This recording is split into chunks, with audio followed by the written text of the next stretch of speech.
Samplers are a pretty simple concept for an instrument. You feed a sound into the sampler, and then the sampler can reproduce that sound at will. Every sampler has worked like this since the beginning of time, from the Roland SP series to the Ensonics, the Emus, the Electrons, a lot of E companies for some reason, and then of course the AKAI MPC series. By design, they're instruments that rely on the input of other instruments. And so when I feature a sampler on my channel, which is like all the time, I make sure to do so surrounded by sound sources and integrated into a studio environment. Because of that, I tend to gravitate towards samplers that have more functionality and options for integration with other sources, and those tend to be more expensive. It's not often that I feature a sub $1,000 price point sampler on this channel. So when AKAI showed me the design for the MPC sample a while back, I had two thoughts. One, this thing's gonna sell like hotcakes. And two, it's not for me. At least that's what I thought. And then I read the manual and I read what its focus was and what it wanted to do and what it couldn't do. And I had a thought that maybe the MPC sample is the minimum viable product for how I like to use samplers in the studio. And if that's true, that a $400 entry-level sampler can facilitate the way I like to work in the studio, that'd be a pretty big deal. And if that's a big deal, I'd want to do a big video. I'm sure you've noticed by now, but this video is a little bit longer than my usual upload. And that's because I had an idea that was a little bit more involved and ambitious than my regular videos. Instead of having just one session where I kind of graze on the idea of the sampler, I wanted to really immerse myself in it.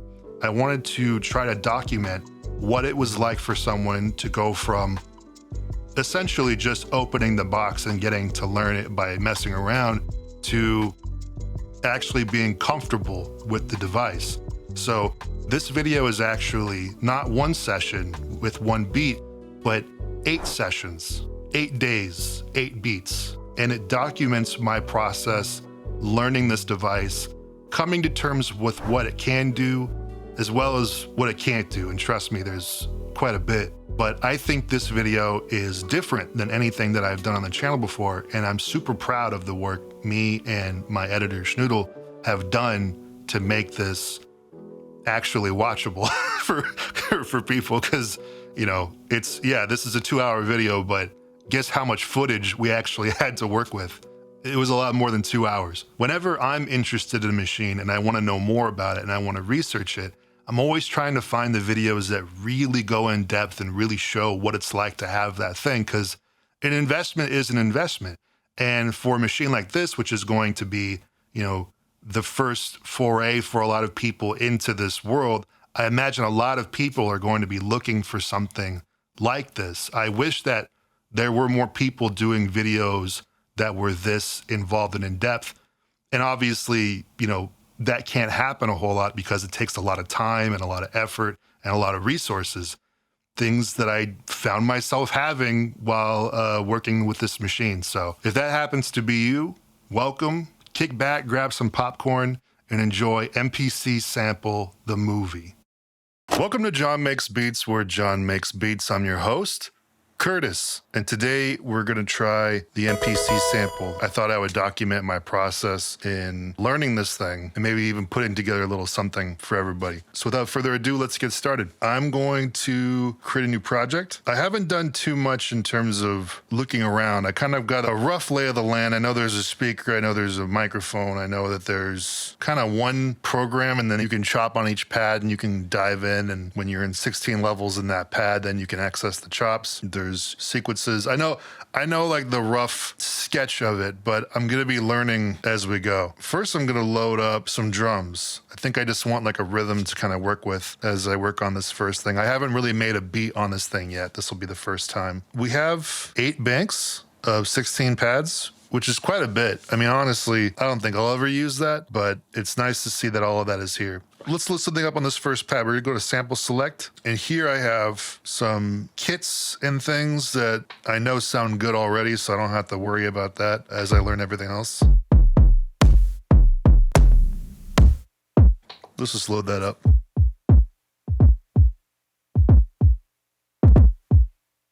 We'll go with that for now.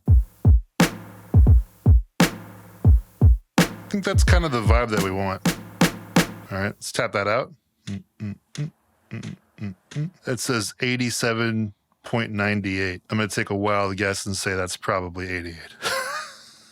The global BPM is going to be 88. Right now we're in 2 bars and 4/4. I imagine I can just, yeah. So these are down here. These are soft knobs. Yeah, let's go back to the samples. Let's make sure the metronome's on. Okay, so let's do a sequence record.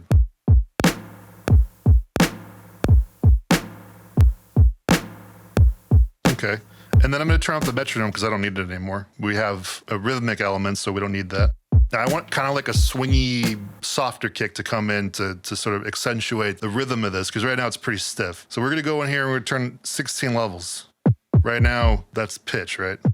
We don't want that. We can move that to velocity, filter, or tuning. We're going to make velocity. So that way over here you have really soft kicks.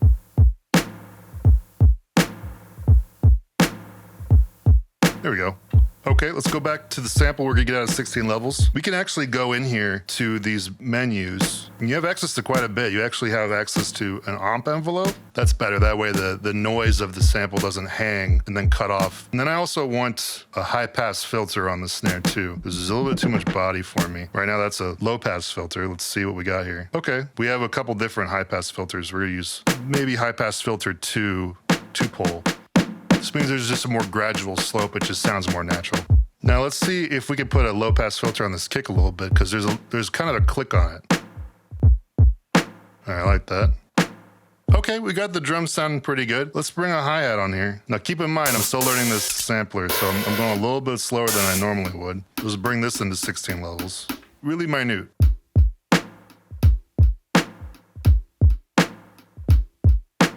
Kind of like the way that the hi-hat comes in, kind of. It gives it just enough swing, enough interest to keep my ears happy. And then maybe one more drum. Let's see what we got.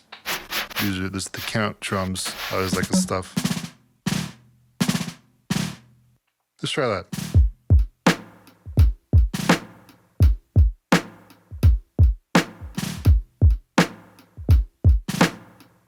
Ooh. It's like enough. I think there's enough to build on. So we're looking at the fader right now, the different options for the fader. Right now it's pad volume, which is what we were messing with. Okay, there's only a few options here. Kit volume, that makes sense. Can't you only have one kit? It's like a combination of these pads? I don't know. I haven't read the manual yet, so some of this stuff I just don't know. There's a threshold. Okay, so we don't have an ability to alter the volume of the sample post-gain as you're recording. That's something that you guys are gonna have to add, because that's pretty important. I mean, I'm not seeing anything. Yeah, that needs to be added. But for right now, we'll work with this.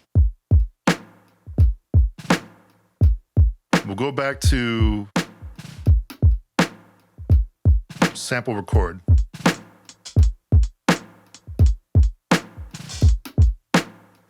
All right, this is a good example. All right, so we're recording this pad. It's gonna start, we'll start at the sequence. So now all I gotta do is just trigger that at the beginning of this pattern. We'll turn back on record quantize.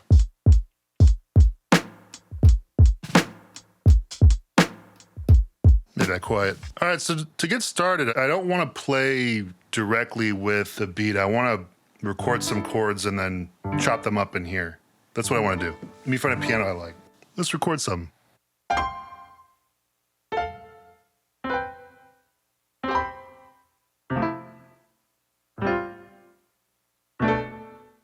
right, we have that. Let's go back in the sample. We see right now, we see the sample that we have. So what we're gonna do is we're gonna press this button. This is chop. Make the chop type manual.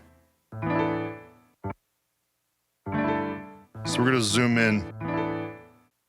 All right, so we made 16 chops. So the way to make more is to move over to the next. Wait, you can only have 16? Oh, well, that changes how I'm doing this. Are you sure you can only chop up to 16 slices for a sample? Well, change that. I need more.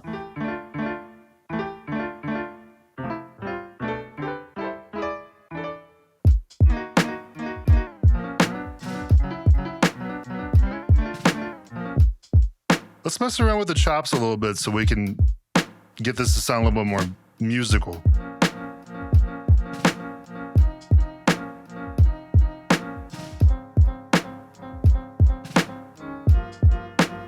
All right, that's what we're gonna do. This is where kit volume comes into handy because I got everything kind of low here. What was that button? Kit volume.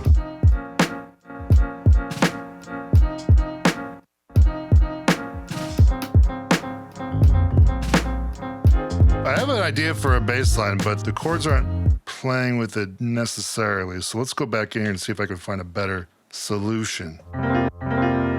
How do I delete notes or overwrite notes? No, oh no. Uh-oh, what did I do? I might have to pull out the manual here, see if I can find it. Underneath the sequence button, it says step edit. Oh my God, this is old school. This reminds me of like the SP1200. Okay, so anywhere it says pad 13 at the erase.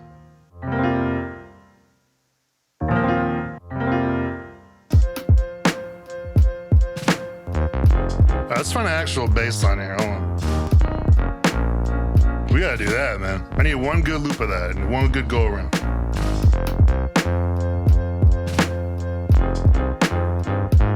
Nice. And we're gonna turn on record quantize so we can just get that at the beginning of our sequence. A little filter on that might not hurt.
We need. Okay, is there no way to copy and paste sequences? They can't be right. I'm asking the homie to see if I can figure this out. Until then, we do have mute. We have pad muting. So let's use that for this one, and then I'll be better prepared next time. So one thing I haven't checked out yet, at least on camera, is the pad effects. They're basically like mix bus effects. Some cool stuff here. Let's see what other knob effects there are. Let's see here. Tape emulator's pretty cool.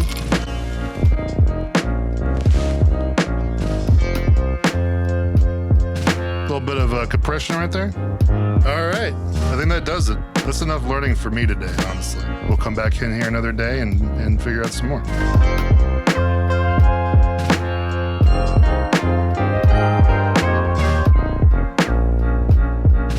It's day 2 with the MPC sample. Since I've had time to think about it, and I actually texted Stu over at AKAI. I call him AKAI Stu. I think he regrets giving me his number, but I asked him a couple questions about things I had hangups on from the previous session. One of them, which became very clear to me, which is I asked him how you copy and paste patterns. And, it's really important that you read the words that are on your machine, because right here it says copy. Now we have on AO2. See, it's changing over. So now I can do that a few times and come up with different parts. So that way I actually have variety in my song structure. And then once I do that, then I can dig into song mode and see how you sequence these. So you can just press play. But we're to learn that with a new beat. I made that the first time. So instead of just continuing to work on this, we have a brand new situation. Let's build something else. I have a better idea a little bit of what my limitations are. I didn't understand last time that when it comes to chopping a sample, you are limited to 16 chops. That would have affected how I started with the way I was composing. So now that we have that in mind and a couple of the other things, let's get started on something else. Let's bring in a drum sample and we'll start from there. So this is the first pad. We're gonna open up the sample select. I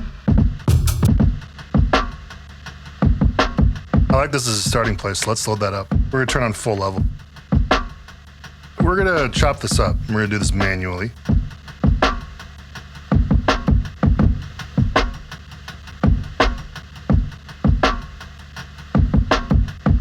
Now let's go in and see how well we did. The way I'm understanding this is you can hold shift and then change the zoom start, but then depending on how far you zoom in, that is how sensitive your start and end trimming is going to be.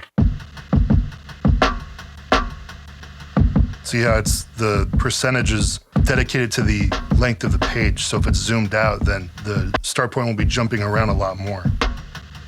I like the way that this is chopped up right now, so let's just go with this. And all we have to do is not touch it. We already chopped this up, so when we move away from this chop menu and we're back here where you're just seeing the original sample, all you have to do when you want to go back to those chops is select the sample, make sure that's the one highlighted, and you press chop. They'll be waiting for you. So it's all non-destructive. So you can have a bunch of samples and all of them chopped up, and all you need to do when you want to access those chops is just highlight that pad and press chop. I like the way that works. We have that. Let's mess around with the timing of this. I know it says 83. Let's move the global BPM to 83. So if I were to play this with the metronome,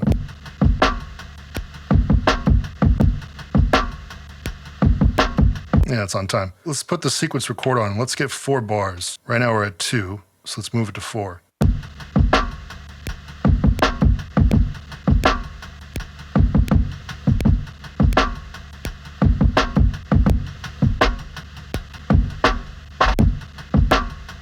Right, that recorded.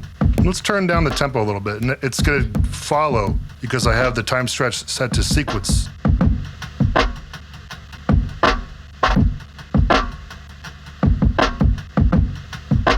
Interesting. It's making the chops skip. It almost sounds like the start and end points are shifting. Let's go back in here and see what's happening. I guess not. I kind of like the way it sounds though. It kind of sounds like a little bit sloppier. So we're gonna keep it like this. I like that it messes up the drums a little bit. It's a good vibe.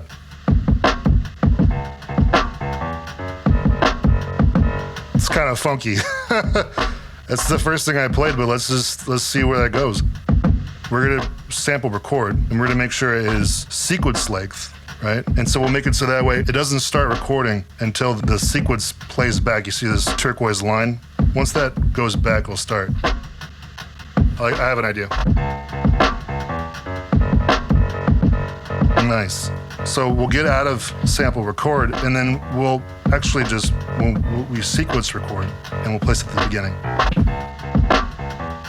I like the way that you can do this, the way that you can just play and record loops on top of it. It's pretty easy to get done. One thing that I wish they did was the ability to record sequence length like this, but then add an additional bar at the end, so that way you can capture tail notes at the end of your loop, so that way if you want to kill the loop, it'll have like a natural decay period, so that way it doesn't sound unnatural within the song. Because you might want something to loop, but then you also might not want it to loop all the time. Moving into a portion where it's not looping, it would sound more traditional, it would sound better if you could record, let's say, if this is a 4-bar pattern, 5 bars instead, or if this is an 8-bar pattern, 9 bars instead. That's something that I'm gonna ask them for, because I don't think it'll be much work within the firmware, but it would have a lot of effect. Let's find something else to play on top of this.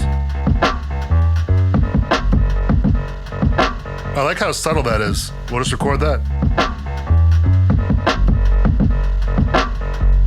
Very nice. Let's exit out of sample record, and we'll go to sequence record, and we'll pluck that beginning.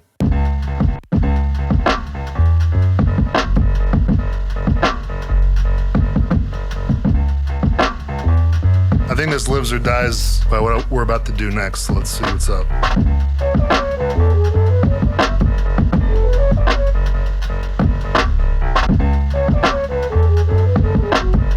It's pretty sweet. Let's record that.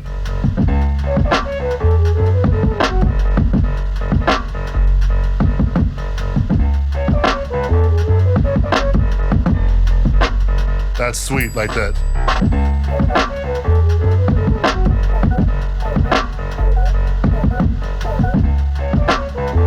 That's sweet. Let's just go for that. I think I know what I want.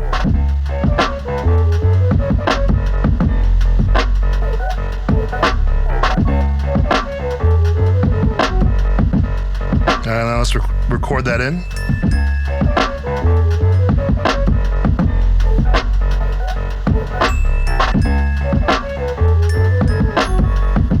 I guess I recorded over another thing I had. That's the thing, is I have to remember like which ones are actually pads that I've already recorded on. I don't know how they would indicate what's already within the pattern. I guess with that flash. I have to consider that. I don't know if there is another way to be able to like have a safety valve of this. You're not recording over something that's not being used. That would really help, because this is the second time I've done this already. It's because I get into it, right? But dun dun dun dun. I mean, that's a pretty easy thing to remember. And maybe I'll find another sound that I could do that with that might be better. I do like the way now this feels a little bit more raw. I like that a lot. I think this is a good time to start splitting up patterns and making structure here, right? So let's go to the sequence. Right now, everything's on sequence 1. It's a 4-bar loop. And so if I hold shift and copy and I move that over to AO2, now we have 2. So let's go here to the first one, now that we have a copy, and let's remove some stuff.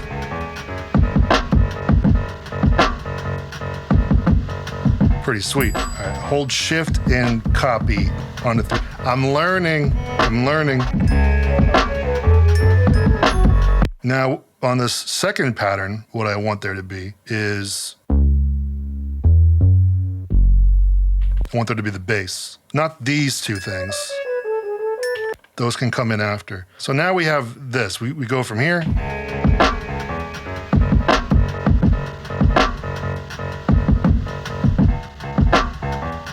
Goes from this without the bass. We're back at sequence 2. To make this feel a little bit more like we're traveling from one sequence to the next, let's add some different drum patterns to make it feel more alive. So on this first one, let's go into the drums.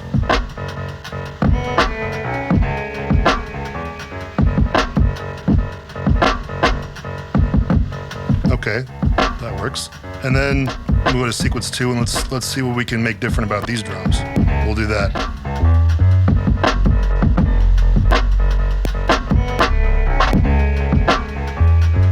Feels like a proper fill, right? All right, so then we're going to take this third sequence, which is like, you know, with everything, and we're gonna copy this over to a fourth one, and we're gonna add something to this fourth one, and let's find out what that is.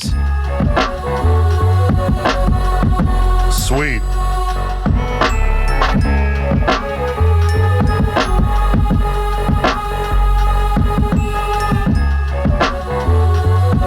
Very nice. And let's add that right now. So now we have 4 patterns. After this all happens, which I think there needs to be more escalation, but after this happens, we're gonna take pattern 2, copy it over to pattern 5, and have kind of like a little bit of a break with maybe some improvisational electric keyboard, and then bring it back in to the full scale. There's something else that needs to happen here, and there needs to be more of a jump emotionally. So let's find out what that is. It's pretty sweet. We'll capture that.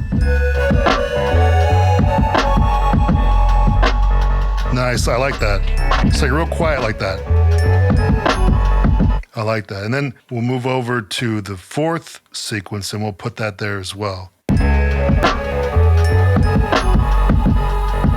That's pretty sweet. I like that. We'll carry this over from the chorus. We'll carry this over to this section right here. This. It's just a vibe.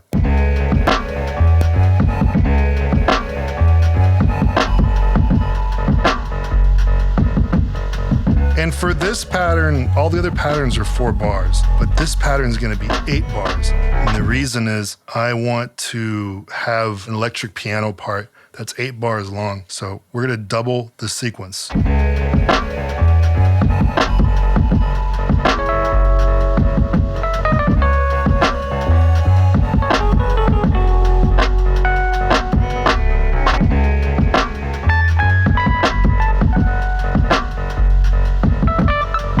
Let's see if that works.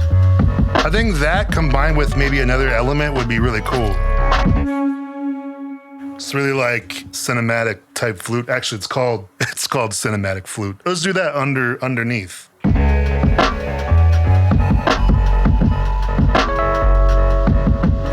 It's super subtle, but it really helps carry the electric piano over the finish line. We're gonna copy this over to here, and we're gonna copy this over to here. And the only changes we're gonna make is we're gonna bring that flute in. This thing. We're gonna bring that in the second chorus, right? Now I'm wondering, because I haven't tried it yet, when a sample is longer than the sequence, does it cut off from place to place? I don't think it would. I think it would just go over, right? So I don't need to copy it over here to make sure that that flute, that's 8 bars of sampling, that it just plays through. Yeah, that just plays through. That's great. That gives me a lot of leeway here. Actually, while we're here, why don't we just start putting this stuff into song mode? Because there's a song mode, right? Yeah, here we go. So insert, perfect. So let's just see how this goes.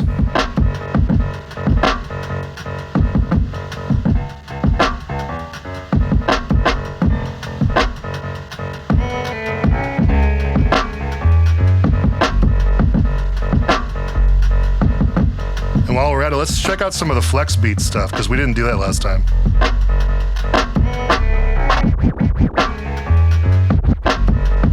Woo! That was kind of crazy. Now hold on, how do I stay in song mode and then also mess with the effects?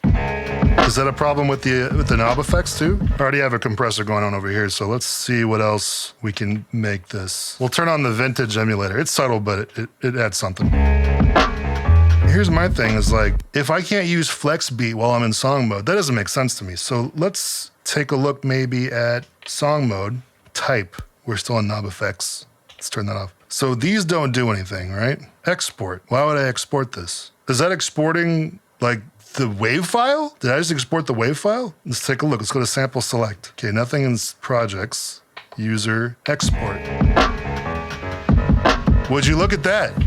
That's pretty cool. You can export your stuff as like a WAV file. I gotta say, it's pretty slick. I like that. That's a good feature. This doesn't solve my problem right now, but I like that I stumbled on that. That's pretty cool. So, okay, so that means you're exporting the song. This seems like this would be a pretty huge oversight if you couldn't do the flex beat live. What is this? Empty. Oh, this, okay. Oh, this is the mix. So like if I play this.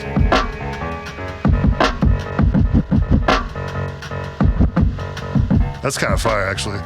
I'm gonna have to do some texting because I want to be able to have the song playing and be able to mess with effects while the song is playing. That seems to be the thing to do, right? But I also know you can automate the knob effects and you can automate the effects here. And I haven't figured out how to do that. So there's obviously some stuff that I'm missing, but let's call that for this session. We're gonna take a break here, but I like the way this turned out. So now I think if we just play in song mode, I think we're gonna get something that I like.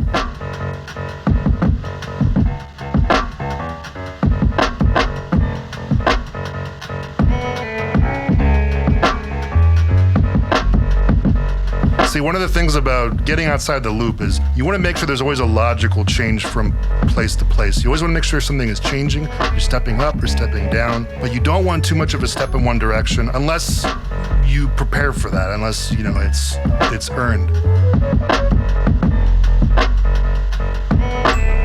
Cool. I think we're gonna call it there for the day, and we'll pick it up next time. See you in a bit.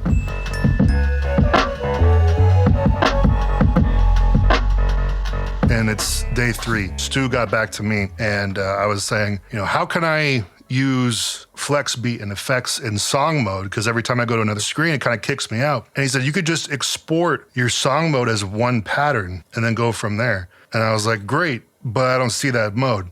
So apparently I was on a pretty old firmware, which might have actually kept certain other things from my views. So let's take a look at our sequences. Let's go to song mode. If I hit export, now I see export to mix down or sequence. So what I saw last time, and I showed you, that was a beta firmware. That only went to mix down, so that was just the wave file. Now I can press sequence. And what do I do now? Do I press the button it goes to? Export song to audio mixdown or new sequence. This one's highlighted, so I'll just say sequence, right? So if I play this, let's go back to the sequence mode. Okay, I did it 3 times, 1 here and here, so it fills in the most recent sequence. I only need one of those, so I'm actually gonna delete this one, and now it's just this one. It says right here it's 32 bars long. This is good, this is what I want. So now I can go into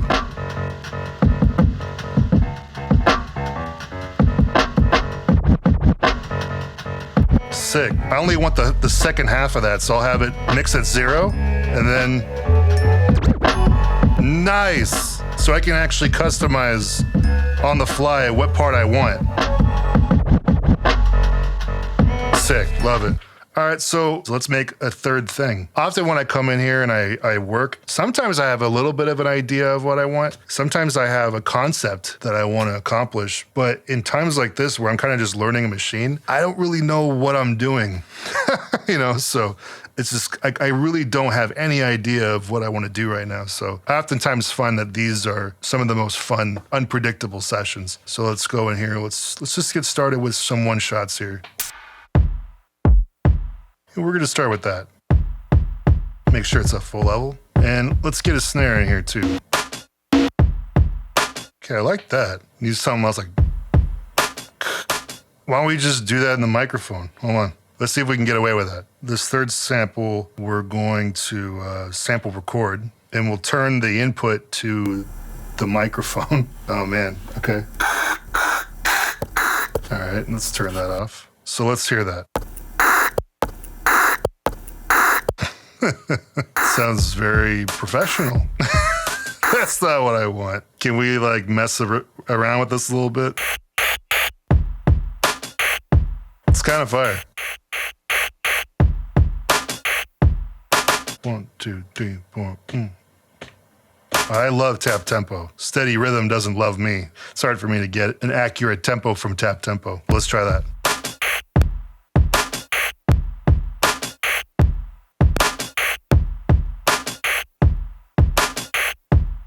Needs to be a little bit faster. 81 maybe? It's enough to go off of, I think. These are more abrasive drums, so let's not think of something so smooth for the rest of this.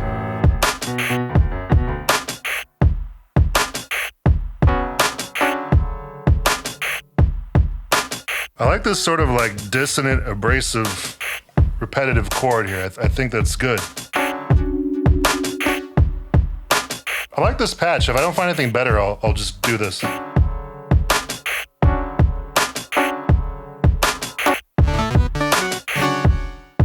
Ooh. Ooh, I like that for some reason. If I'm gonna be recording to sequence, I want the drum sequence to be twice as long so that way I'm not recording a 2-bar loop. Doubling that sequence, now it's 4 bars. Okay.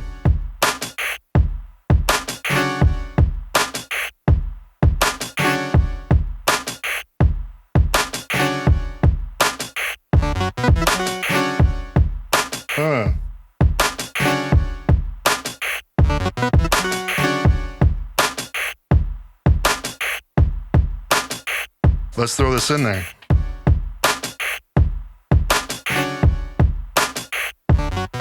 Woo. So I'm hearing some conflict here. There's too much bass on this sample. It sounds nice by itself, but we start introducing an actual bass and it's not hitting. So let's take it to a high pass filter on this. Nice.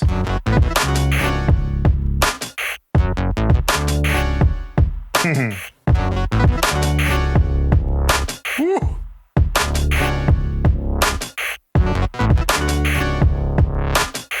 All right, let's try that.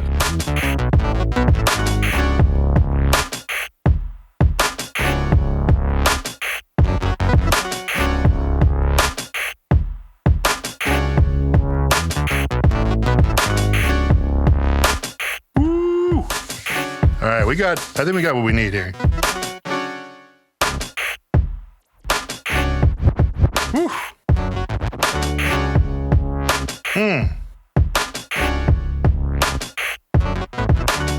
All right, so I think a lot of what's going to make this fun and actually special is the juxtaposition of this with maybe something else that's a little bit more melodic or bringing out some of the other colors. Because right now we just have a very particular color. I'm feeling like, I don't know, dark blue or something. I don't have synthesizer. I'm thinking like, Remy with the Ratatouille, he's eating the cheese and the strawberry at the same time. When I first saw that movie, I was like, there's no possible way that that's like actually a good combination. And I still haven't tried it. It's probably really good. Or else they wouldn't have put it in that movie. I should try that. What's the cheese that he made with the straw? Anyway, let's see if we can find it to play with this. Ooh, there we go.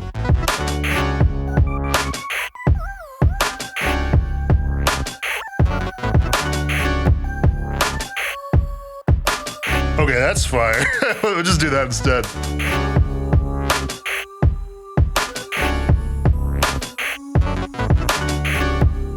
Woo! What else we got? Nice. This is spooky, man. I'm not gonna lie, it's pretty spooky. Oh, that's fire.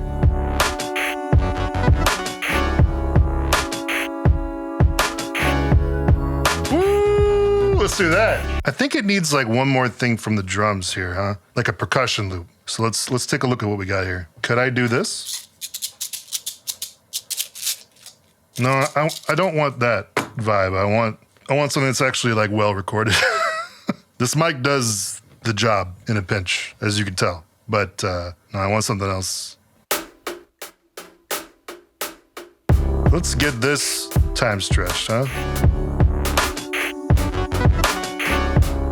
Let's start copy and pasting these so that way we can build some movement here.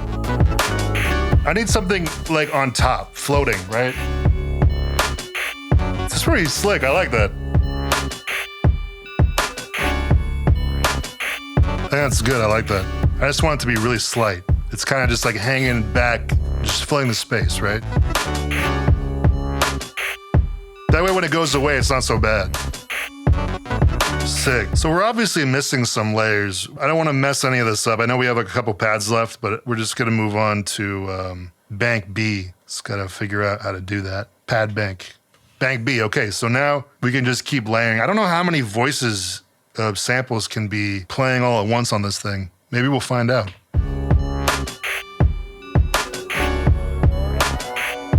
That's kind of fire. Let's try it out. Pretty dope. I like this. We're gonna record this one real quick. Ooh, the way it drops down with the key change. I like this a lot. Ooh, I like that. Let's trim this real quick.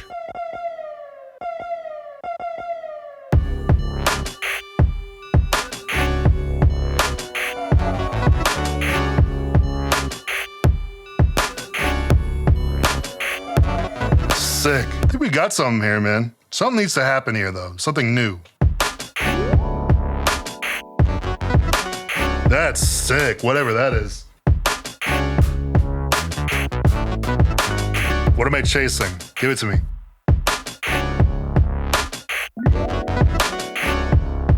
That's it right there.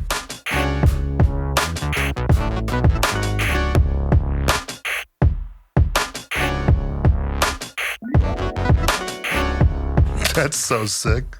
I love that. We need a fill here. Heavy, man, that's heavy.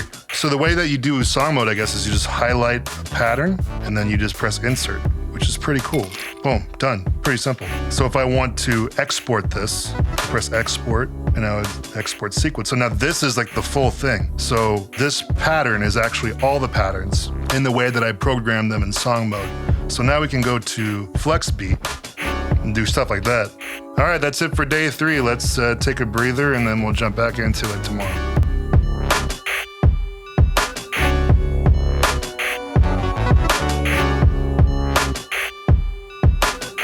We're here for day 4 of learning the MPC sample while also making some sort of project. I had the night to think about, the experience so far.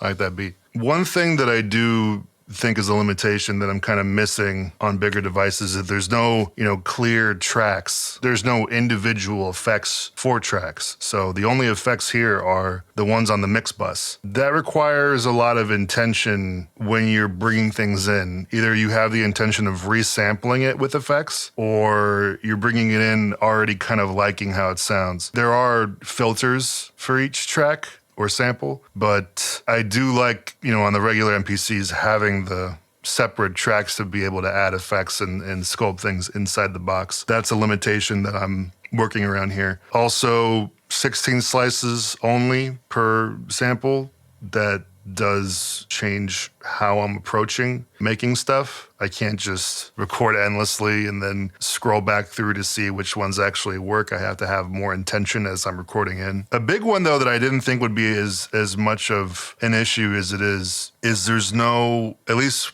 from my knowledge, there's no metering for the inputs post gain. So you have this little thing back here that's like the gain, the preamp for your inputs. As far as I know, this is basically raw what you're hearing as it goes in. And if I'm playing this piano and it's really loud in comparison to the beat, if I want that piano to be lower as I'm playing alongside the beat, I have to turn this down.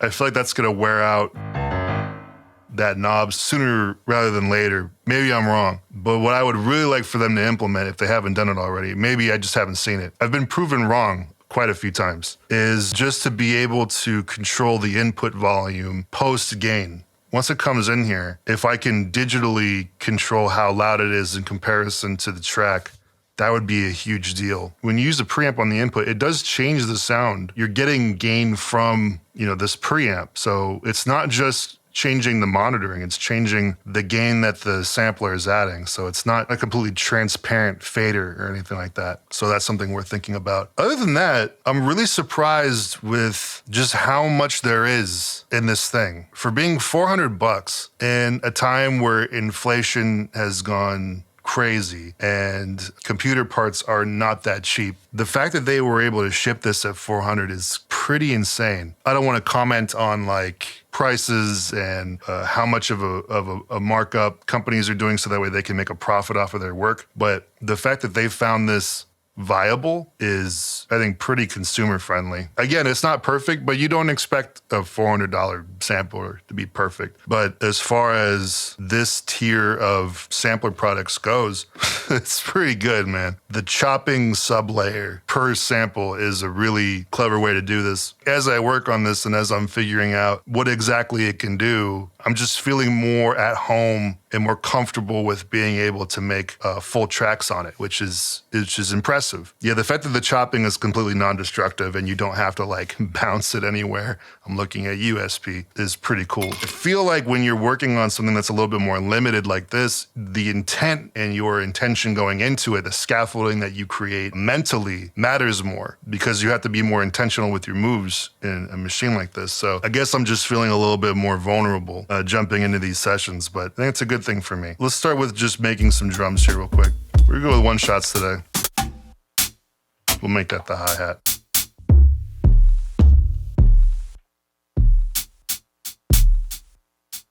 I like the way that kick sounds, it's good. Maybe a different kick. Yeah, I'm kind of feeling like maybe more of an old school kind of drum pattern. Let's see here. 90. And we're gonna make this 4 bars. Actually 2 for now. Turn on the metronome.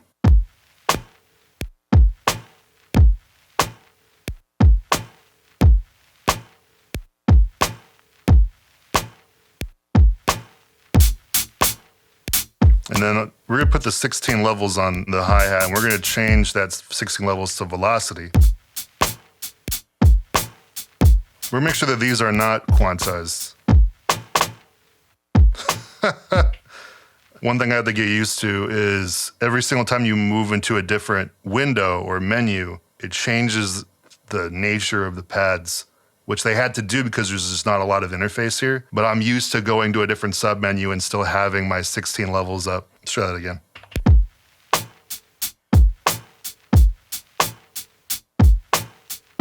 I like the way that sounds. And we'll do the same thing with the kick.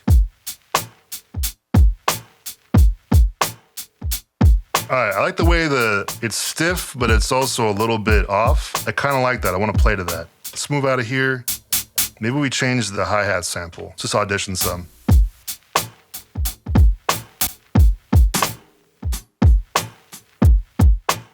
This is nice.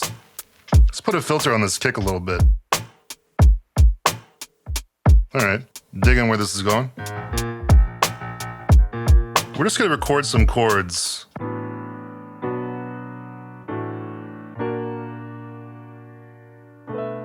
Okay, we've got that. So I want to just chop that piano up and get a progression going from that. So when you're adjusting the start of the sample, you only have this to work with, and this is determined by the zoom. I want to keep it zoomed in, so if I move all the way over here and I'm still not at the start that I want, I just go to whatever slice and then I reset it. When I come back here, it's in the middle. Nice little trick. Let's zoom out here so I can fix this. Okay, we got everything we need.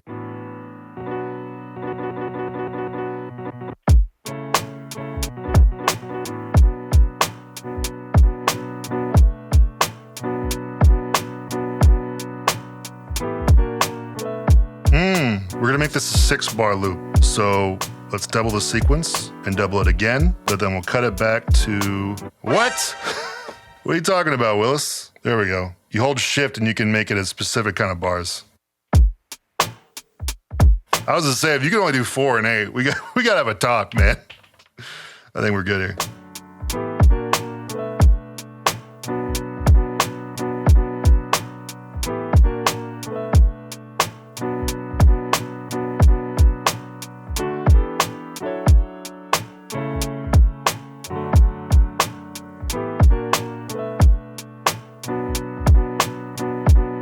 Sick. Trying to find a good bass line here.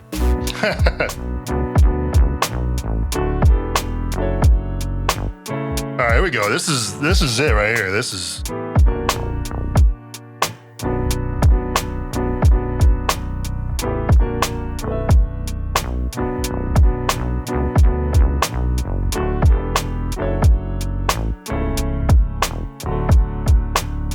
Let's get that in. Put a little cutoff on it so it's not so squelchy.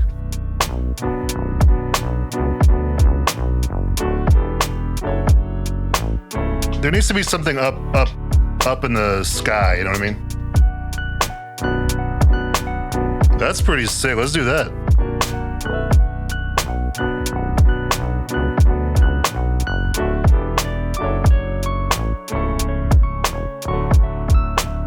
Let's try that, man.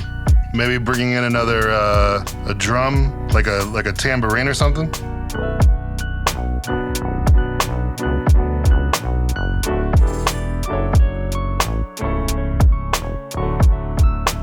There we go. That's nice.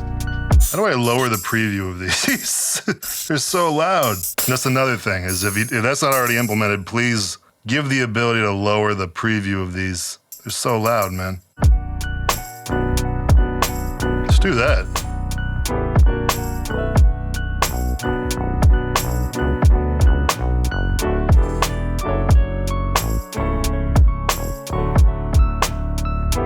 Nice.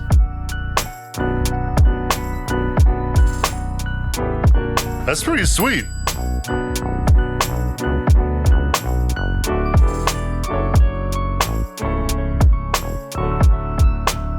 Very nice.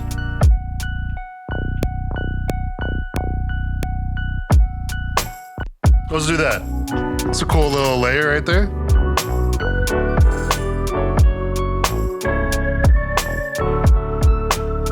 Let's drop that in.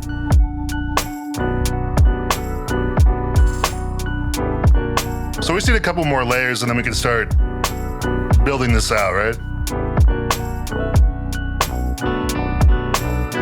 I like that sound. All right, let's try that. That's pretty sweet. Let's get that in.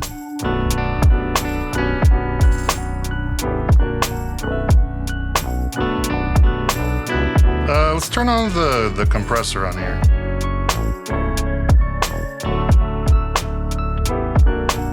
All right, so now what we're gonna do is we're gonna start to build out the sequence. So I only have one pattern that's 6 bars that's repeating. So what I'm gonna do is I'm just going to copy this over a few times, okay? So on this first one, we're gonna get rid of a lot of the layers here. We're gonna get rid of the bass too on this first part. All right, and on the second one, bass comes in. Third one, we're gonna get rid of the organ.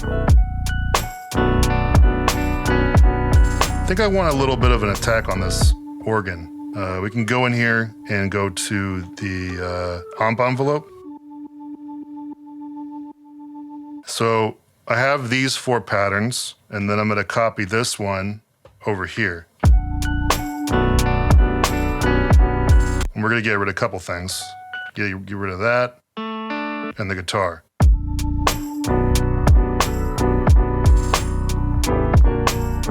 Okay, so now that we have some of this carved out, I want to start adding things to make up for things that were taken away. Now that we can hear how things are going from A to B, it's starting small, getting bigger, then going back down. Now there's spaces for me to add more stuff. Think like a vocal chop or vocal effect. Let's find something. Turn this down so that it's not too loud. Hey. A lot of people saying "hey." Let's try that.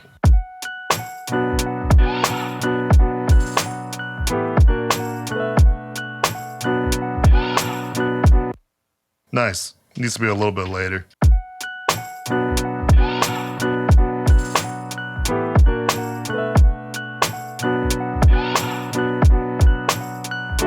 There we go. And then we can go into 16 levels here.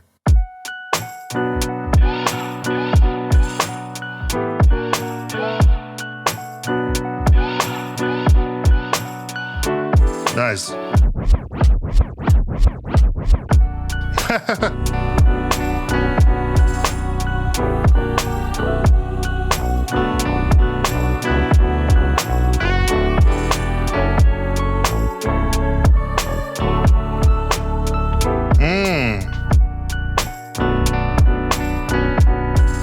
That's what we were missing. We were missing that right on this sequence.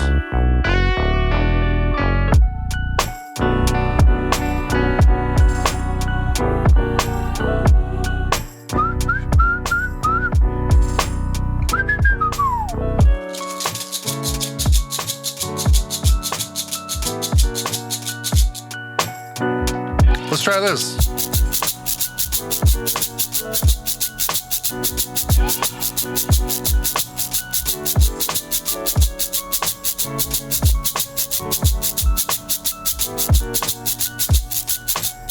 Let's put that in. Attack and decay on that.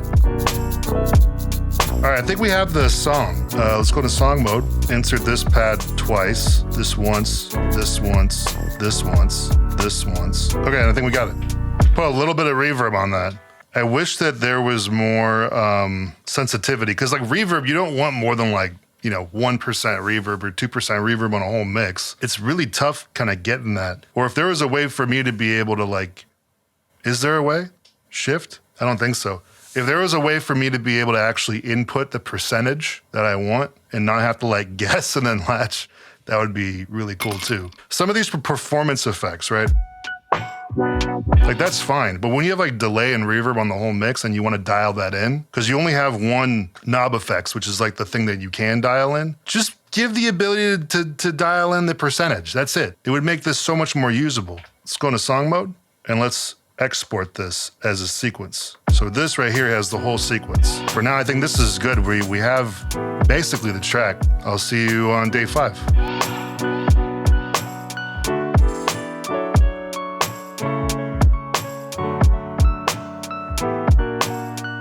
on day 5 of making stuff with the MPC sample. One thing that I noticed about the first 4 days is, well, just kind of getting used to the new way of working and, what I have to keep in mind for the limitations of the workflow and compensating for that. But the one thing that's kind of been, I want to say, holding me back is the lack of individual effects per track. Now, obviously you can resample with the mix bus effects and then chop that up, but that's not something I want to do when I'm in the middle of it. I don't want to stop and then resample and then reprogram that sample. I kind of just want to get the feel and then move on. I'm reintroducing the chroma console into the setup. I have my montage going into the chroma console. So that way I can kind of just colorize and beef up the instruments as I'm playing them, as I'm printing them. So that way we can just go from beginning to end without too much friction. I do like the stuff that I've made so far, but I'm excited to see what this setup does. So I also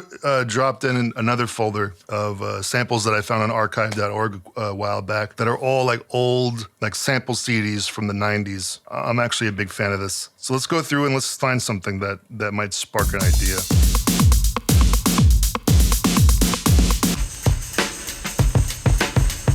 I think if we bring this in, I think we might need to trim that up. Yeah, you see how it doesn't start on the kick, which I kind of like how there's a little bit of silence at the end of that loop. Sounds kind of old school. I want to lean into that.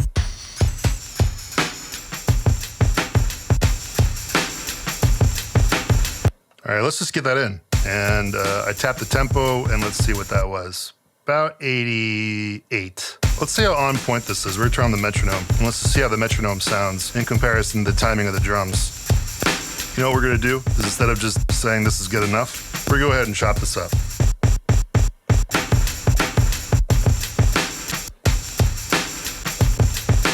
I like the way that this is chopped up, and we're gonna plug this in. Let's get out of chop mode, so that way we can just erase the first note here. We're gonna turn the tempo down, so that way we can actually plug this in. I feel like if it's gonna be 87, I'm not the best finger drummer, so you gotta know your limits.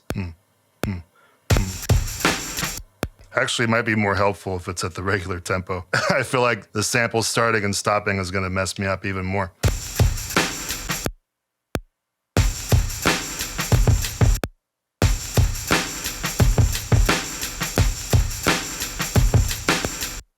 All right.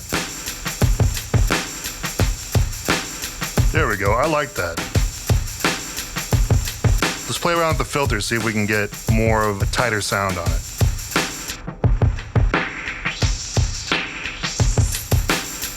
If I filter it out like that and it's hollow, then I can bring other kicks and snares in, and it might thicken it out a little more, but we'll see. I want to see if we can find something that is complementary.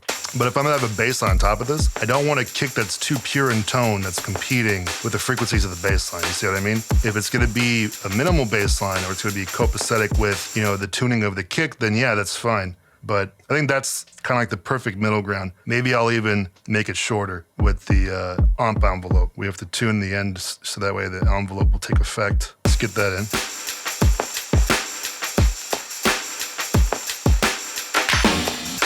Let's see if a band pass actually makes more sense here now that we have the other drums in.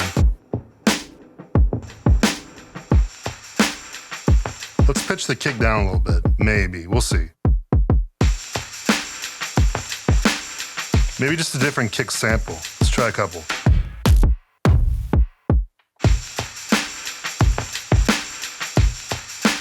Actually, that's kind of raw. I like that. Before I bring anything else in, let's maybe turn on whatever knob effects is going to be selected. If it sounds good with the drums, I think it'll sound good with everything else, because then I can just curate all the other sounds around how everything else is sitting. Yeah, the tape effect sounds good because it brings down the brittleness of the tambourine. And for everything else, I guess we could just compensate.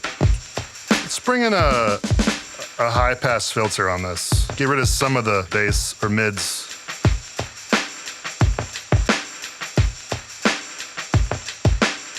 Yeah, those are some knocking drums right there. Now I can play with this. We're gonna try something new here. Instead of recording the sequence length, we record free, and we're just gonna go.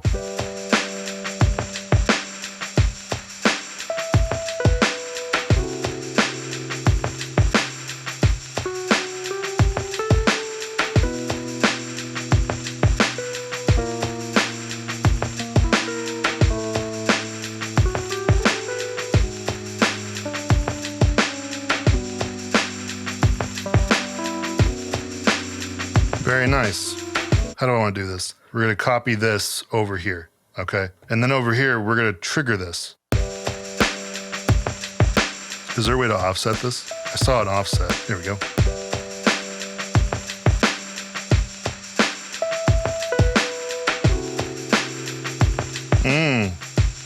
How do I want to do this? We'll use the first sequence, right? We'll double that, double that, double that. That's 10 bars. So let's dial the 16 bar loop back. Wow, you can go 128 bar. Good luck. I want to meet the person who does that.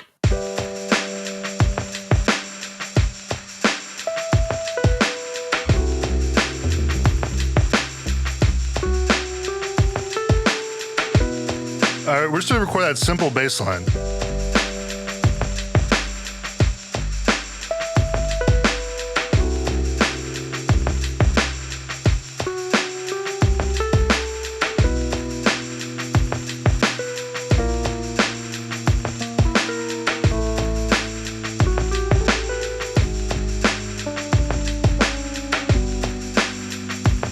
I don't know why I went with that bass line, it just feels right. I was just trying to groove.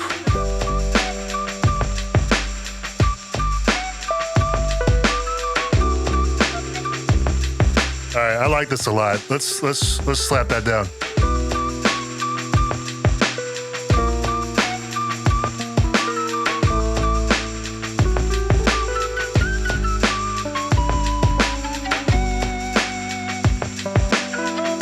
Woo! There we go. I think there should be a like an acapella thing going on here. So let's take a look at that folder with the old school samples and let's see if we can find some. AKAI, please give the ability to lower the monitoring of these samples when you preview them, please. Because that's a crazy omission. Oh no, here comes the flavor. Do I do? My baby. Uh-oh. Some of these, The low end. Kick the beat. I kind of like that, Sign the music. unironically. Kick the Now beat. it's- Kick the beat. Kick the beat. Kick the beat. That's kind of fire. Let's just see if it. Let's just see if it fits. Kick the beat. Kick the beat. What if we set that to a warp? Kick the beat. Kick the beat. Kick the beat. Low in the mix. Let's fix the trimming now that it's time stretched. Kick the beat.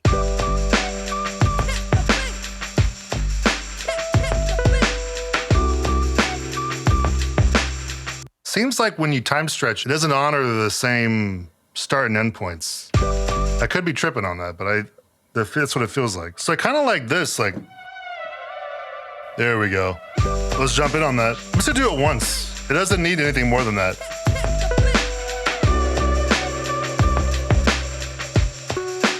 Let's turn on quantize.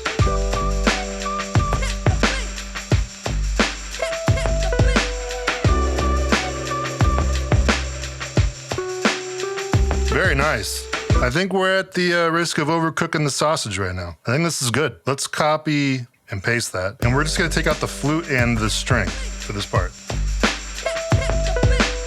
And we're gonna put the reverb pad effects on at the, at the minimum level possible. That's pretty cool. I like that a lot. And then we'll export this as a sequence. So now we just have this to play with.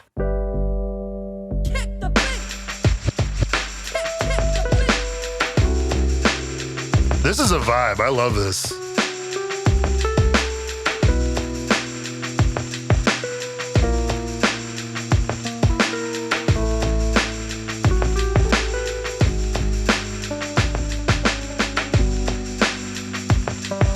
This shit's kind of fresh.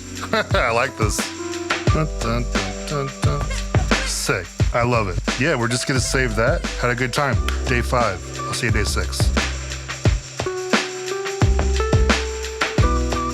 This is day 6 of learning and playing the MPC sample and trying to make some beats with it. I really liked last time being able to send my keyboard into the chroma console to then print the effects and like the character that I want before coming into it. And I feel like if that's something that you are looking for coloring your samples, you know, you could just sample stuff and then resample it with the effects in here. But I think if you have the setup and the stuff, this is a much better way to just, make things a little bit easier and simpler. So with that, let's get track 6 underway. Let's go back to the well. That last beat, I liked the drum loop that I found. It had a good vibe to it. So let's go back there and let's see what we got. Ah, yes.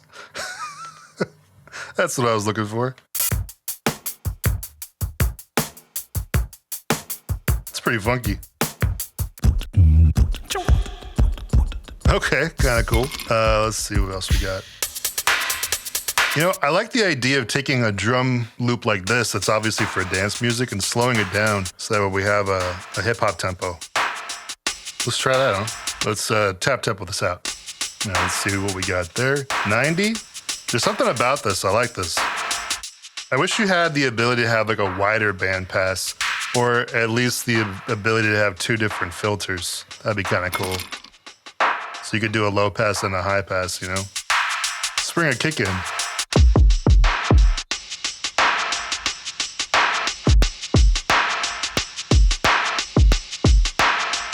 There we go, that sounds better.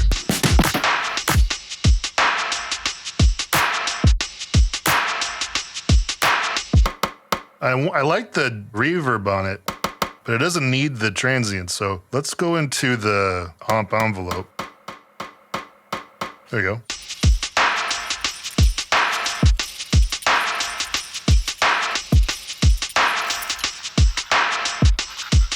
Kind of like that going on in the background, huh? I'm feeling it.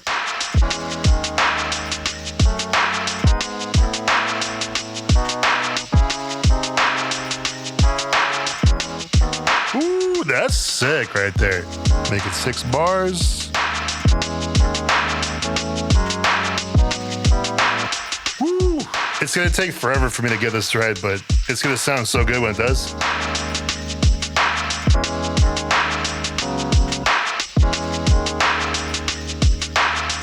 Keep doing that sour chord. This happens when you don't actually become a keyboard player. You just hit these walls, man.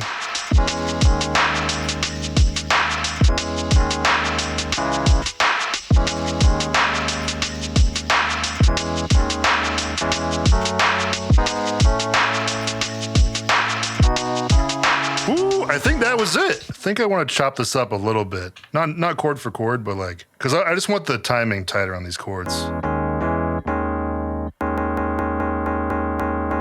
Let's plug this in now. We're gonna have to turn off record quantize because that's not gonna work. Feels gotta be right, man. There we go. And then this one is just on the hard one, because it's the beginning of the recording. So we'll plug that in real quick.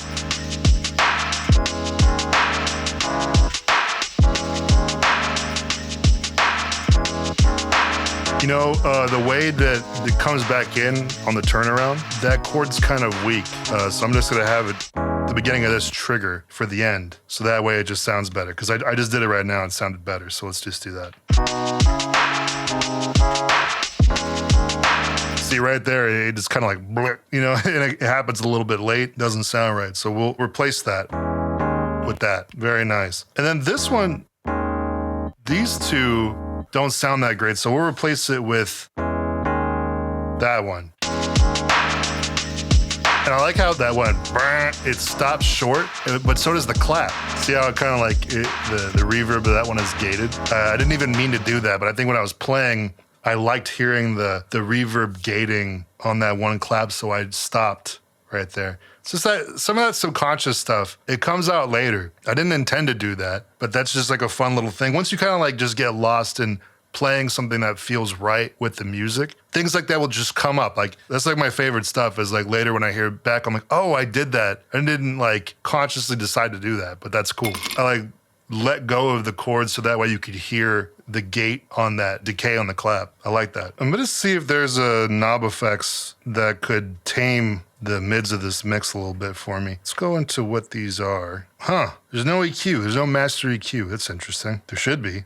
I can't explain it, but I really like the MPC 60 vintage emulator on this mix bus. A little reverb on the master. I'm trying to think of what would work here.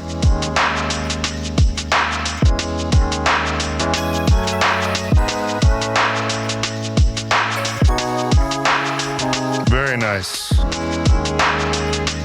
Let's try something like that.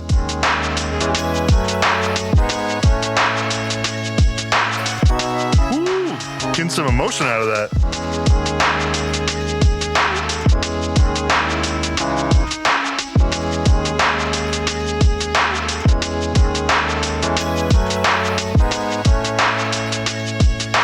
I think that's hard, actually. That's pretty good. There we go. We're doing a slapper bass. Gotta get that bass right, man, or else it all falls apart, you know what I'm saying?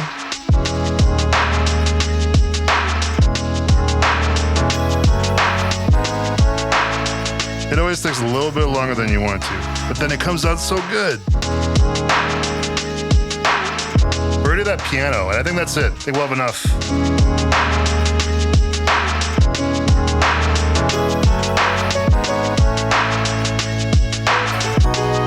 The last thing I think I needed. I'm a little too on the nose with this, so we're gonna offset this a little bit. A little offset meter. All right, so we have this one pattern. So like the other ones, we're just going to there, to there, to there. And so we'll start off by getting rid of a lot of what we have, creating, you know, the intro, like the basic idea, right? It's probably just the drums and the Rhodes. Then for this one, we'll take out the violin and the piano. And then on the third one, we'll get rid of the piano. And on the fourth one, we'll get rid of the Rhodes or the Wurlitzer. It's a Wurlitzer, right? And the violin too. We're gonna take this to a song mode and we'll do insert this, insert this, insert this, insert this over and over again. And then we'll export this. Actually, the first thing we'll do is we'll see if there's anything on the first sequence. Maybe like a vocal that we could drop there to make it more interesting as an intro. Let's go back to that one. These drops, man. Pump this party! You've got it. It's kind of Hey, fire. baby. Tasting my love! That little trust me was pretty cool. Caress me! Or caress me. Do you love the groove? I like it less now. Caress me! Let me hear you play my song. I kind of like that if we pitched it up a little Let me bit. hear you play my song. Let me hear you play my song. Kind of Let me hear you unironically play like my that a lot. song. Let me hear you play my song. Let me hear you play my song. It's kind of pretty tight right there. I kind of fuck with it a little bit. I like that. Now that we have that, then we can export this into a new sequence. And let's play with some of the effects and flex beat. Ooh, that's got a fire right there. You know what? It doesn't need the piano part. So what I actually think I'm gonna do is let's create a new song mode, remove all this. We're gonna just have this as the intro and then cycle between these two. Let me hear you play my song.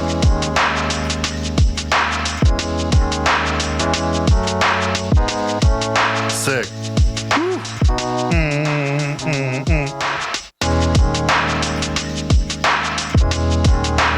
We didn't have Let Me Hear You Play My Song coming one more time on here.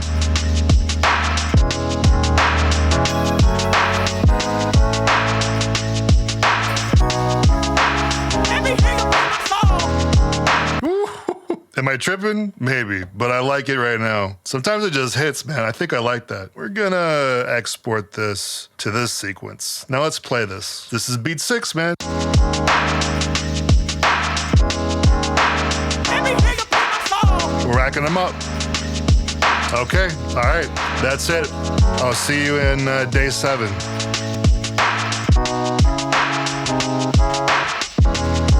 It is day 7 of making beats and messing around with the MPC sample, kind of just learning the ins and outs of it and learning what it can do, what it can't do. I gotta say, for the price point, I so far am pretty impressed. There's a couple things that are pretty fundamental that I talked about last time. Pretty big limitations, things that I am effectively learning to work around. But I do find that there's something to be gained from certain limitations. And I think one of them, which is, printing with the desired effects going into the machine, just forces me to engage more with my decision making as I'm recording, which I consider not necessarily a bad thing. It means that there's less possibility, but that's not always bad. Over the last 2 or 3 sessions, I've been kind of getting more used to the workflow and used to how I would approach building stuff in here with the ability to only have 16 chops for a sample and things like that. A couple of the pain points that still, just keep bothering me is one, and they're simple, right? One is needing to turn up and down the gain on the input in order to alter the leveling in my monitors. That's something that should be here. If they can find a way to digitally affect the level post-gain, that'd be great. And then another one is being able to change the volume of the sample previews, because I got to turn this all the way down to hear the samples that I'm previewing. They're so much louder than the rest of the beat. Those are 2 things that really should, and it's volume stuff, it's leveling stuff, it's gain staging stuff. I'm not asking for the world here. This is pretty fundamental stuff. If they just did those 2 things, it would be so much smoother of a ride. But for right now, what I'm doing is I'm just turning it down as I preview, and I'm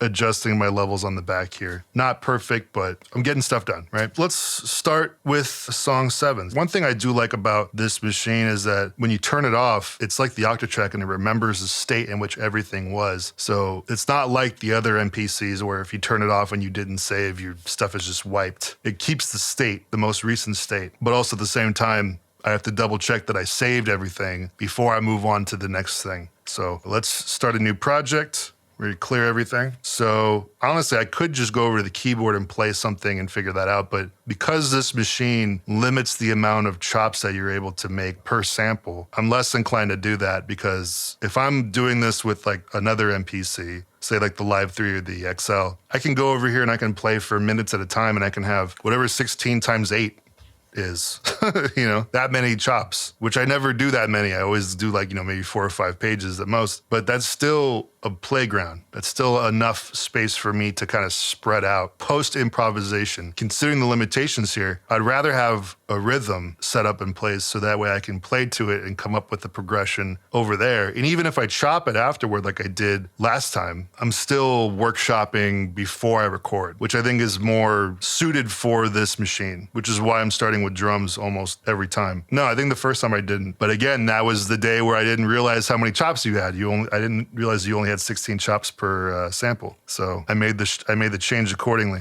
Let's jump in here. Let's find something that wets our whistle, huh? That's a crazy sound. I believe that. I've made that sound on a few occasions. I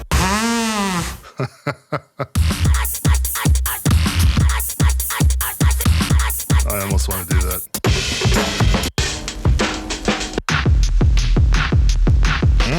Kind of just want that snare. Very nice. And then we can take out some of the low end on that, the high pass filter. Let's see if a different tune works. That's a good snare right there. Let's put some decay on that. Good chunky snare, love it. That's kind of fire. I just want that doom. We're taking drums piecemeal today.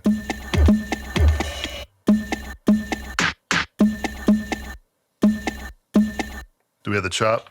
I believe so. All right, there might be something there. Maybe we use a filter and get rid of some of that craziness on the low end on that. All right, we have that. These are gonna be some goofy drums, man. I think some clapping in the background would be cool. All right. May or may not use that. We'll see. The kick is kind of crazy.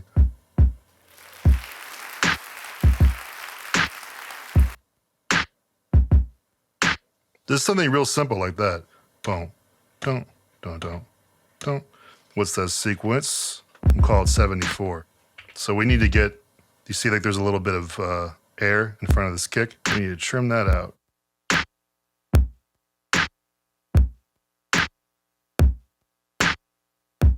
All right, we have that. And turn the metronome off on 16 levels velocity and turn off the quantize.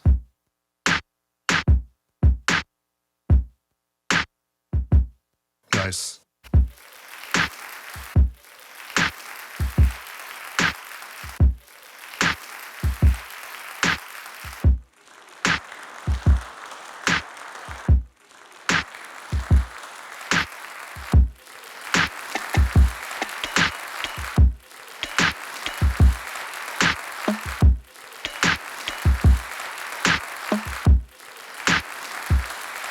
We're gonna put that in there.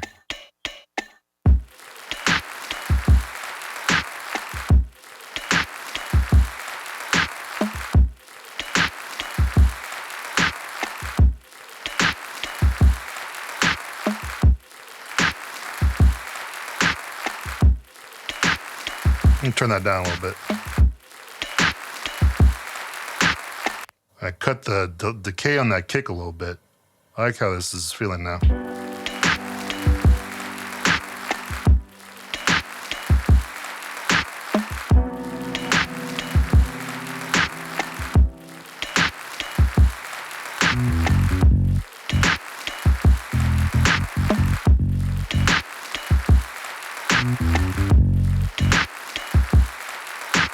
That's kind of fire right there.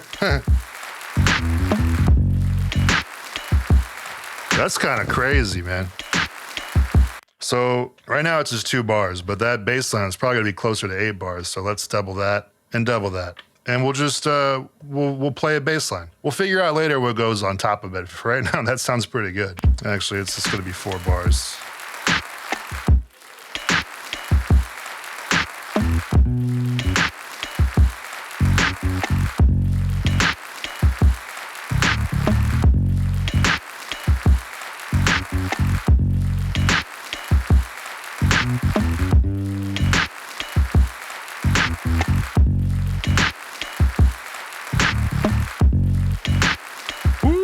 That shit's tight. Let's throw that in there.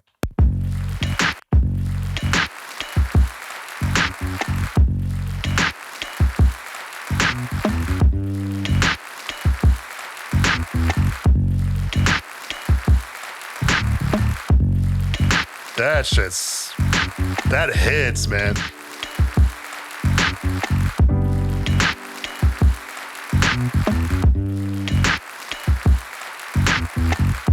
Let's hit that, man. That's just tight.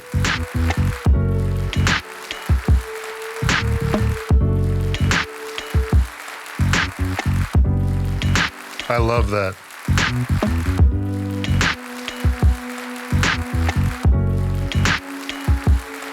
Layer 2.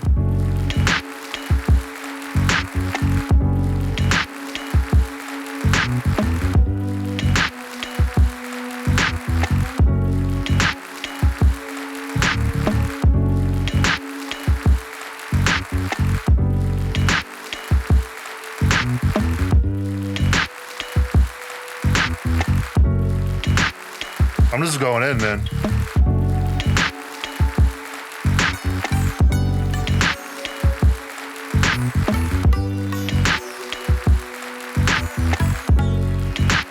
Man, this feels good.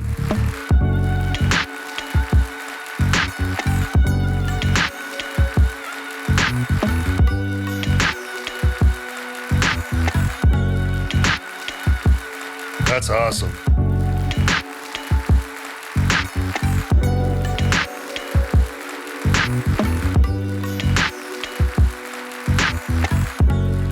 I don't think I need to say much. I mean, that was that was pretty cool, man. The way that came together. I love not coming in here with anything and leaving with something. It's such a good feeling, man. Ooh, that's tight. I think we have everything we need, so let's copy this to here, this to here, this to here. All right, this first one, we're gonna remove a bunch of stuff. If you've been here the first 6 days, I'm kind of getting into a habit here, or a zone. Very nice. What do I want here? We erase the second drone, I think. Lower that. That needs to be kind of like a more subtle thing. And then we'll get rid of everything but the sitar here. Oh, I see. When you put a trig down, it remembers the volume of it. That's interesting. We're just gonna have to re-record that then.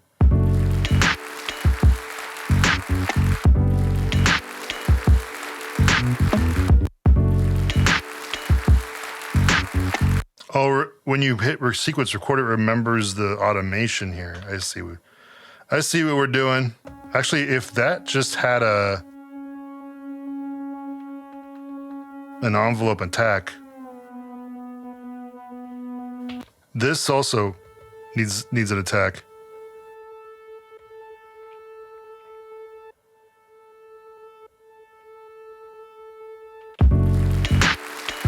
There we go.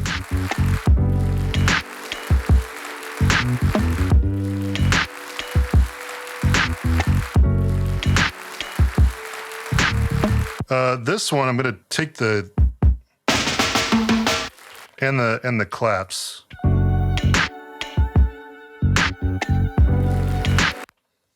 So let's see how that sounds. That's pretty cool.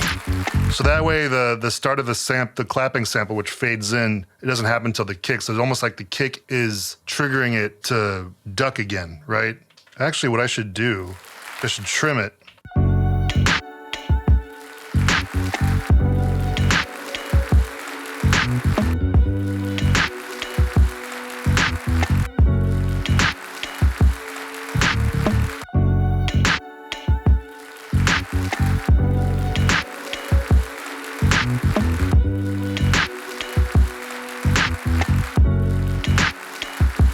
That's dope.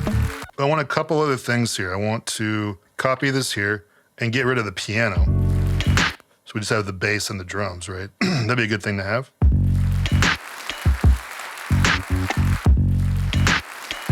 There's like a little start.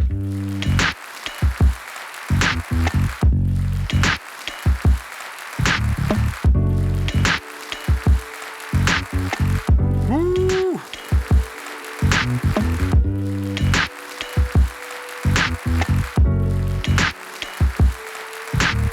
It's a little barren, so I'm gonna put another.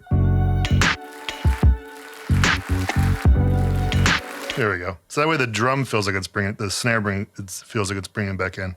Trying to see how we can take some of this. Nice. Needs to be the right timing.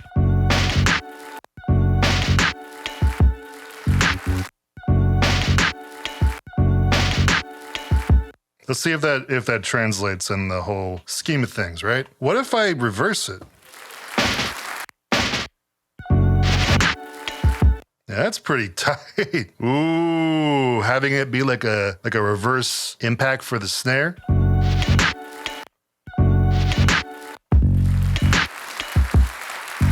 Not all the time, just sometimes.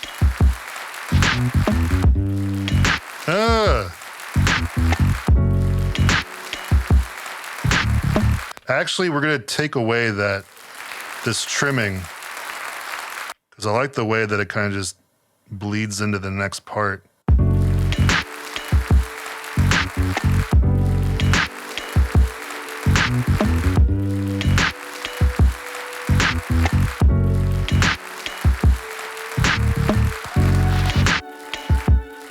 Woo, that's tight. All right, so here we're gonna copy this to here. And then here we're this new one, it's just the bass. But I also want it to be the sitar. So we'll add that.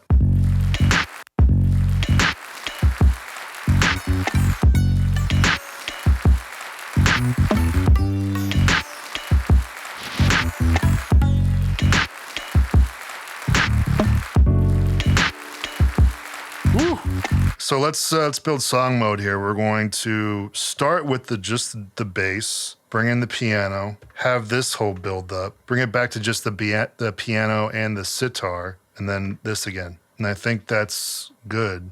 I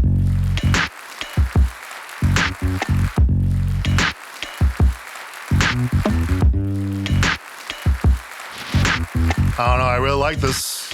All right, that was day 7. I'll see you at day 8.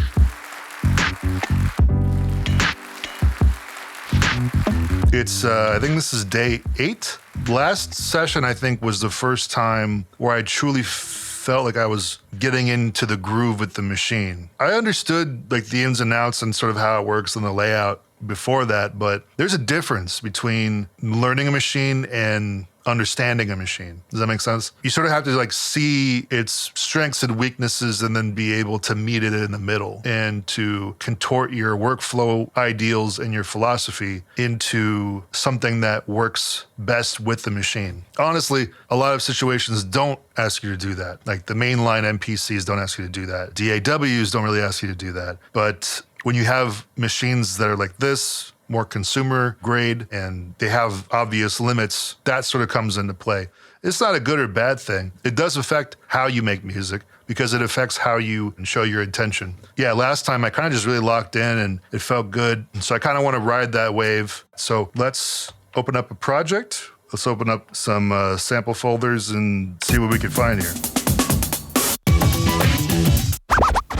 I want to see if I can put scratches into the beat. That's pretty tight right there. Pitch it up and down. These old sample CDs they got some stuff. All right, let's see if we can get some actual drums here now.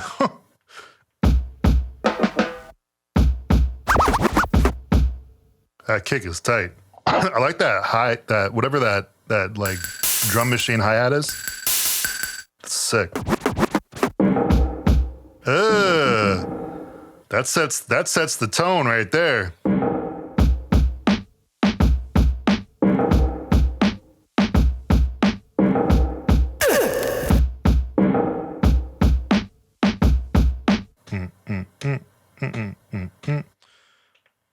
We're at 85. I like that. That's grimy.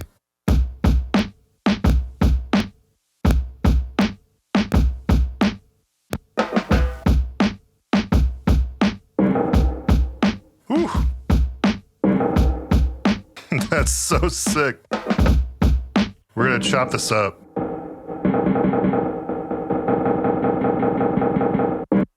Ooh.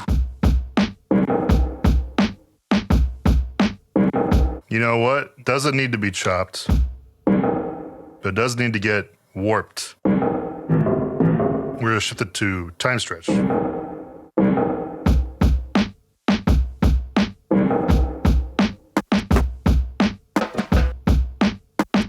Ooh.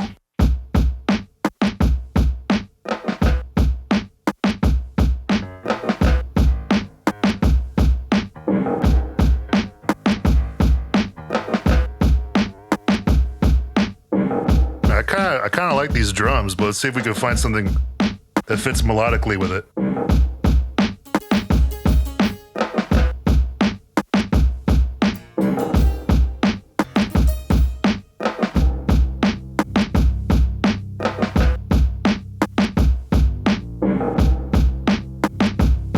Ooh, that's nice. Okay. We're gonna get rid of this. It's too much. We need to get rid of one thing. It's that.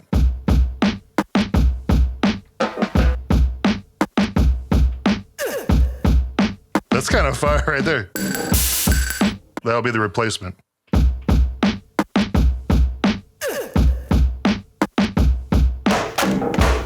We still gotta chop this up.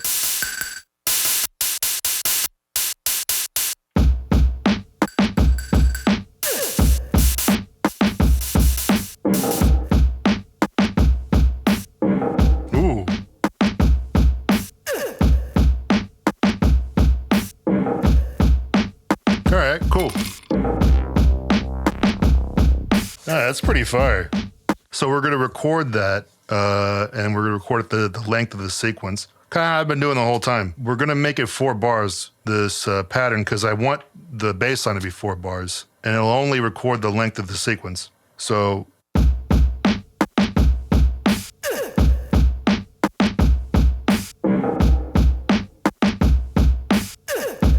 it's kind of funky. It reminds me of some old school stuff, you know?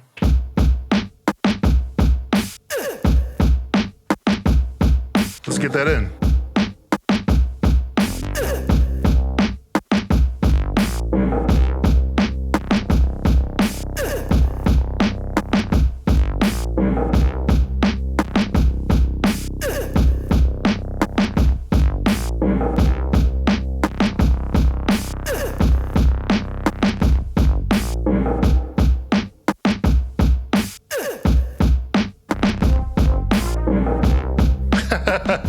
What if we went that route? That'd be kind of cool.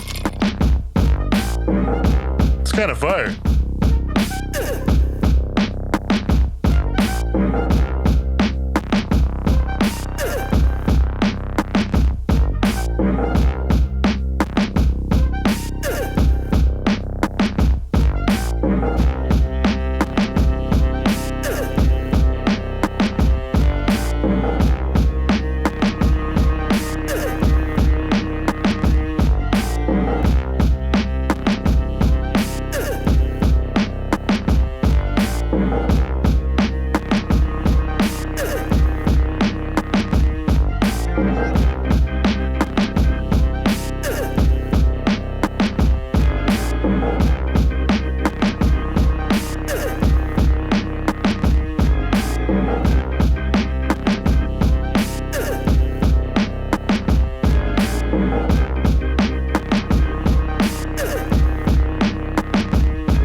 Man, this is...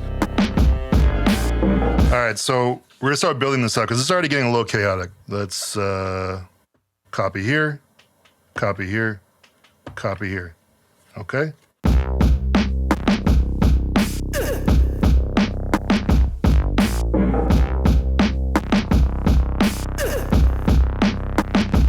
Second one.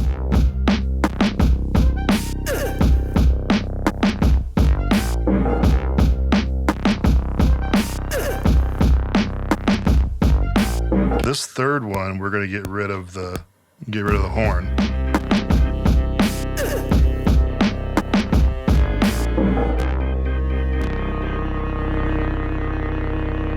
When it comes back, let's create a copy of this.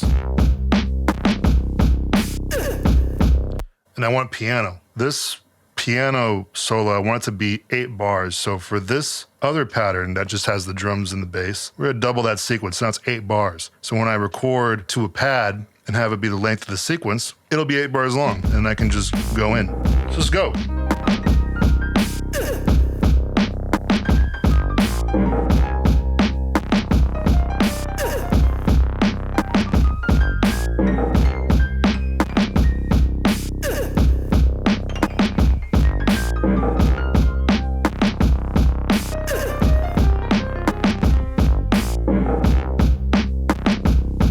That's sick. We're gonna go with that, man. that steez to it. Just plop that right in. Second layer right here.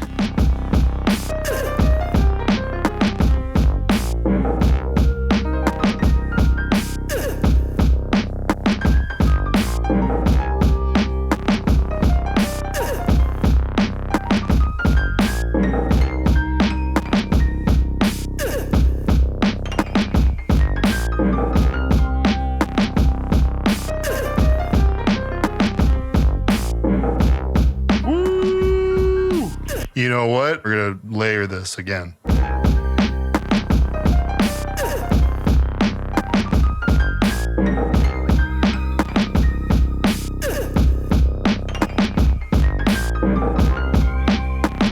There has to be something else too, but that's a good escalation right there.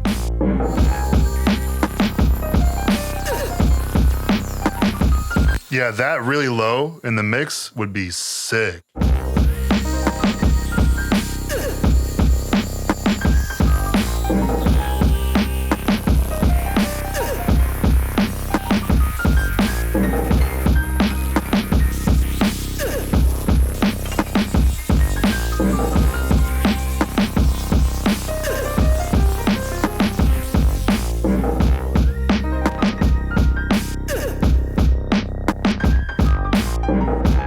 Sick, man. Little in the mix. Okay, get rid of that bass for the intro. Yeah, we need the drums by themselves, man. They hit.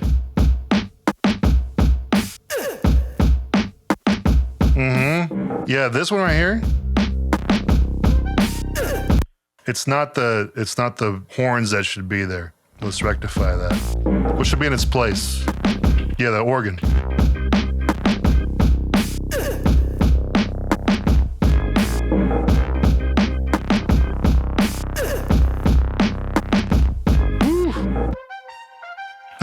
This shouldn't even be in the track, man. I thought I would be able to get away with that cheese, but I couldn't do it. So there should be an escalation here. There should be something that's like high above, maybe.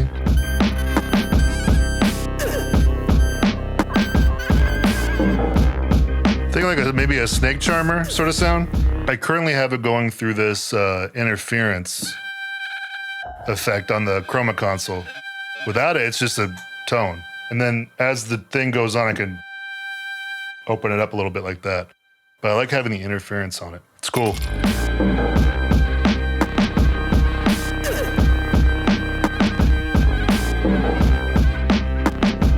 There we go. Very nice. And we'll just drop that in real quick.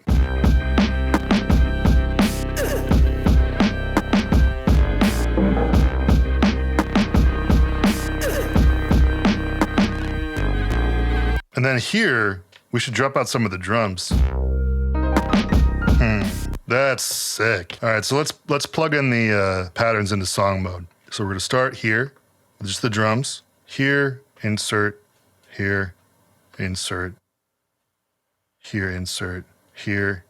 Okay, and then we'll export that sequence. We're playing this. This needs to have a fade, because it just comes in real drunk. We don't need that. There we go.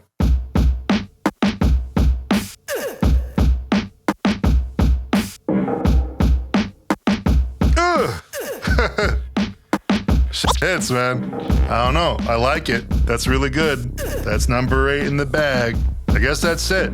I don't know if we're doing number 9. Number 9? I don't know. I'm in over my head. This is like way too ambitious. I don't know what I'm doing. I hope people watch it. Okay. All right. Peace. It's day 9. I know I said I had one more in me, but I don't know. We're kind of running up against time and we got to do a bunch of other stuff. So I think I'm calling it there. I had some time today to bounce rough mixes of everything and listen to it and try to find a good order. And I'm pretty happy with where we're at. I find that this is like pretty interesting because I can hear, in the first 3 or 4 sessions, how much more, I don't know, I guess timid some of the production choices were. I think it's because I'm used to being able to fix things in post on like the modern MPCs. The fact that you can't do certain things once they're in the machine without resampling, it really does put some limitations on you. And I got used to that as we got on. Some of them feel a little bit more mature production-wise than others, but I think I found a good tempo and flow to the order of them and the amount of time that I'm playing them. I might have to go back and make some changes to some of the patterns and stuff, and we'll see how that plays out. But yeah, I'm pretty happy with where we're at. So, thoughts on the MPC sample so far? I gotta say, I'm pretty impressed. For $400, if I'm gonna be buying a sampler at that price range, typically I'm gonna brace myself for a pretty flawed experience.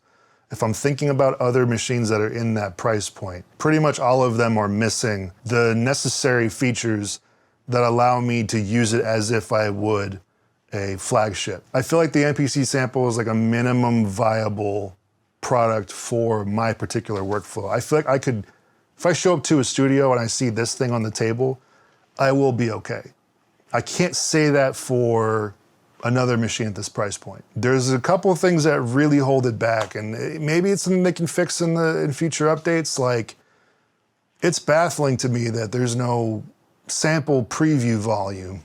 Because if you're mixing, you're not mixing things at the highest volume. You want headroom. So then when you play your beat and then you're going to preview samples, your samples are gonna be way louder than everything else. It's crazy. And that's something that they need to fix right away if they have the ability to. Another thing is, a lot of this stuff is just like stuff you wouldn't even think that you'd have to like mention. Like, the monitoring volume on the inputs. Like, if I had to mention like a competitor, like the 404, on the external input, you're able to alter the volume on the input, That's pretty basic stuff. The fact that I have to go in the back and actually adjust the gain on the preamp in order to get it louder or quieter is kind of wild. And after you record it, then you can turn it up and down. But if you're trying to get like a feel for how it's gonna sit in the mix, and you need to do that, that's a problem. So I hope that they change that. Obviously, there's other stuff that like I don't like, you know, like the fact that you can only slice a sample into 16 slices. I love the fact that they're non-destructive slices. I love that. The fact that you can't do more than 16, it's doable. You know, I'm finding myself working with it. And I know that there's workarounds. You can take the second half of a sample and resample it and then chop that. I don't have any intention to do that. That's as soon as we start doing that, I start getting tired and I want to move on. I just do something else with my day, like play Balatro or something. I can live with not having effects for each track. I can live with what we just talked about, the 16 slices. Some of the other stuff, you know, not being able to control like the sample preview volume or having to manually adjust the gain so that way you have the volume that you want in comparison to the rest of your track. Those are pretty big things that need to get addressed. I don't know if they can, but I'm not asking for the world here. I'm not saying this thing needs to be everything to everyone. I'm just saying this needs to just do the thing that it intended to do, just better. You know what I mean? But given all that, it's still pretty awesome. I'm having a great time with it. I can feel myself getting used to it. One of the most interesting parts about this experience is I'm actually seeing in real time myself adjusting to the machine. With you know, samplers and sequencers and stuff like that that have limits, you're expected to sort of meet them in the middle in terms of workflow. And I've been using other machines that kind of let me do whatever I want for a while now. And so coming back here and I'm sort of learning the ropes of this particular machine, I'm feeling myself premeditate the things that I need to do or think about as I go into the next track so that way I have an easier time. There's nothing wrong with having to display that sort of intention. In fact, it can make you make things differently than you would on another machine, and maybe you even like it better. There's definitely beats that I've made so far that I would not have made on other machines, which honestly is probably the best thing I can say about it. I'm getting to the point now where when I make a beat and I hear it back, I'm like, oh, that's a beat I made on the MPC sample. That doesn't sound like something I made on another machine, which is awesome. I love it. But honestly, as far as it goes in the grand scheme of things, this thing was never going to compete with a DAW or a $1,500 sampler. It just wasn't going to. It's not supposed to. I see this as being a lot of people's first sampler, or a lot of people's go-to portable sampler. The fact that it's battery powered and you can take it with you, to me, based on the way I work, they pale in comparison. The fact that you could go somewhere and have the capability and the freedom that you need to make like a full track, it's on the go, and it's not a laptop, pretty cool. I like that. Kick the beat. Kick the beat.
Bye.